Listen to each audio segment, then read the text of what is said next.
Nadreen, मैं हूं Ibrahim comber. आप देख रहे हैं IKNN। आज सुप्रीम कोर्ट में एक अहम केस की समाअत हुई है और समाअत के दौरान ये वही केस है जिसमें नेब चेयरमैन को तलब करने का इशारा दिया गया था। ये वही केस है जिसमें ऑब्जर्वेशन ये दी गई थी कि नेब के पर जलते हैं कुछ लोगों पे हाथ डालने के लिए। ये वही केस है जिसमें प्रॉपर्टी टाइकून मलिक रियाज मुलविस है लेकिन आज़ाद है, उसको उसकी तफ्तीश नहीं की गई। और उसके केस में मलिक रियाज के दामाद है, उसने तकरीबन 6 अरब रुपए की प्ली बार्गेनिंग की हुई है। ये वही केस है जिसमें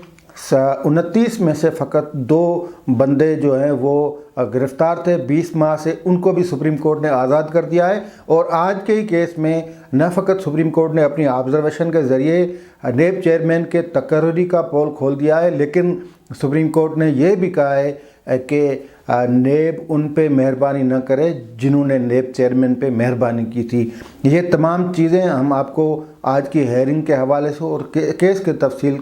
से जो केस के तफसीलात हैं वो भी इस वीडियो में बताएंगे। लेकिन उससे पहले जिन दोस्तों ने हमारा चैनल सब्सक्राइब नहीं किया वो सब्सक्राइब करें, बेल आइकन को क्लिक करें ताकि उनको ताज़ा वीडियो अपडेट्स, न्यूज़ और तबसरे तजिए बर वक्त मिलते रहें। तो ये बहरिया आइकॉन यानी बाग इब्न कासम की जो ट्रांजैक्शन थी ज़मीन की, सरकारी ज़मीन की, उस पर जो मलिक रियाज ने बहरिया आइकॉन 62 मंजिला इमारत जो खड़ी की है उसका बुनियादी तौर पे केस है। और इसमें नेब ने जो 3-4 रेफरेंस बनाए थे, जिसमें पहले तो आसिफ अली जरदारी और फिर मलिक रियाज जो है उनको, फिर उनके दामाद ज़ैन मलिक, उनको इसमें मुलजिम ठहराया गया। और इसमें जो गिरफ़्तार किया गए थे वो डॉक्टर दिनशाह जो सिंध के वज़ीर आला के साबिक मशीर थे, उनकी अपनी गैलेक्सी नामी एक कंपनी है जिसने मलिक रियाज से मुआहदा किया था। और फिर जो बाग इब्न कासम से जो इलाका है उसके साथ का एराज़ी है वो मलिक रियाज को दे दी गई थी। और ये उस पर कोई जो मलिक रियाज ने 62 जो मंजिला इमारत है वो खड़ी कर दी गई थी जिस पर रेफरेंस बने। और इस रेफरेंस में कोई 58 गवाह हैं नेब के, और उसमें से फ़कत एक गवाह की इन 20 में जो मेनू में वो उसका बयान रिकॉर्ड हुआ है। तो सुप्रीम कोर्ट में इसकी जो पहली समाअत हुई थी वो 9 दिसंबर को हुई थी, फिर 17 दिसंबर को हुई, और आज जो तीसरी तसलसल से हुई है समाअत उसमें डॉक्टर दिनशाह और जमील बलोच जो मुलजिम थे उनको रिहा कर दिया गया है। लेकिन इसके साथ जो आज की जो हेयरिंग हुई है उसमें नेब पे सख्त ऑब्जर्वेशन आई हैं। जस्टिस उमरता बंदयाल की सरबराही में ये 3 रुकनी बेंच था जिसमें अदालत का यह कहना था कि हमने नेब की रिपोर्ट पढ़ी है, नेब ने अरबों रुपए वसूल किए हैं, लेकिन हम नेब से मुतमिन नहीं हैं। नेब से मुतमिन इसलिए नहीं है कि नेब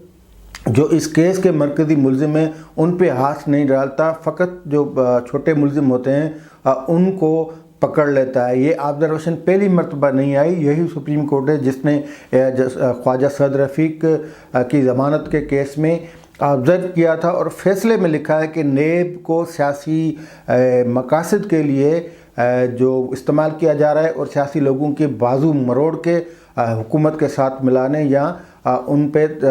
जो दबाव डालने के लिए नेब को एक इदारे के तौर पे इस्तेमाल किया जा रहा है। ये फ़कत फ़ैसला एक नहीं था, लेकिन इस केस में यानी डॉक्टर दिनशाह की ज़मानत के हवाले से सुप्रीम कोर्ट ने इस केस में जो 29 मुलज़मान थे उस पे उनका जो स्टेटस था उनके हवाले से जो नेब की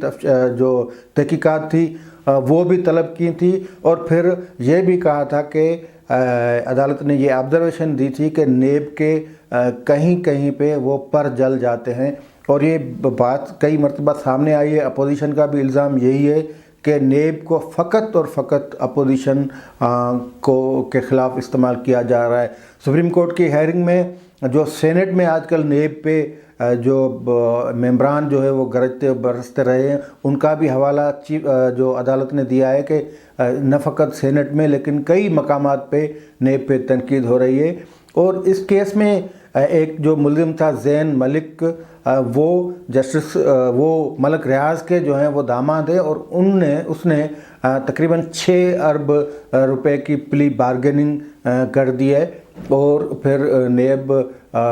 نے جو اس پہ ان کو آزاد بھی کر دیا، مطلب ان کی پلی بارگیننگ منظور بھی ہوئی۔ لیکن سب سے بڑا جو مرکزی ملزم اس کیس کا وہ ملک ریاض تھا، جس کے حوالے سے نیب کا دعویٰ یہ ہے کہ ان سے بھی تحقیقات کی گئی تھی، ان کا بھی بیان لیا گیا تھا، لیکن ایک دن کے لیے بھی ان کے نہ وارنٹ جاری ہوئے، نہ ہی ان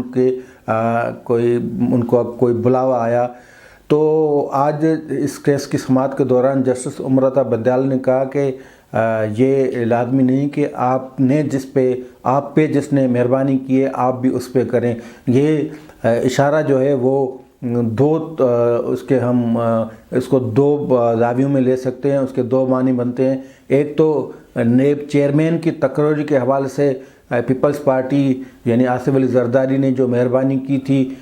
ہو سکتا ہے کہ سپریم کورٹ کا اشارہ اس طرف ہو کہ آپ نے اس پہ مہربانی کر رہے ہیں، اور دوسرا اس کا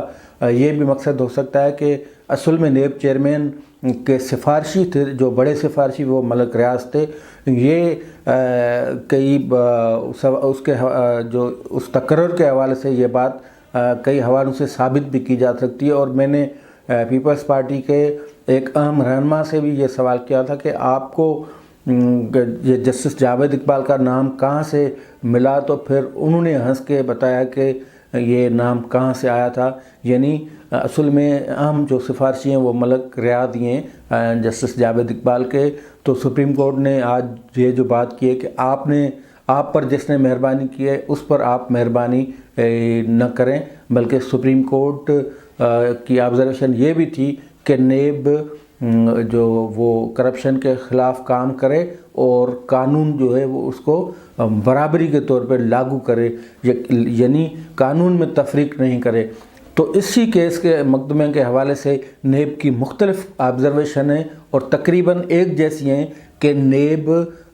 جس کو چاہے پکڑتا ہے اور جس کو چاہے وہ چھوڑ دیتا ہے۔ نیب جب چاہے جو چھوٹے، آج بھی عدالت نے یہ کہا کہ بکری کا جو چور ہے وہ جیل میں سڑ جاتا ہے، لیکن اربوں روپے کی جو کرپشن میں ملوث لوگ ہیں ان پہ نیب ہاتھ نہیں ڈالتا۔ نیب کے حوالے سے اپوزیشن کے جو بھی الزامات ہیں انتقامی کارروائیوں کے یا من پسند افراد کے چھوڑنے کے حوالے سے، وہ آج سپریم کورٹ میں سپریم کورٹ کی آبزرویشن کے ذریعے ثابت ہوئے ہیں۔ تو نیب پہ نہ فقط پارلیمنٹ لیکن سپریم کورٹ کی طرف سے جو آبزرویشنس آ رہی ہیں اس سے یہ چیز ثابت ہوتی ہے کہ نیب ایک قسم کی اقربا پروری میں خود ملوث ہے، بلکہ سپریم کورٹ نے یہ کہا کہ اگر یہ چیز ثابت ہوتی ہے کہ کرپشن روکنے کا ادارہ یعنی احتساب والا ادارہ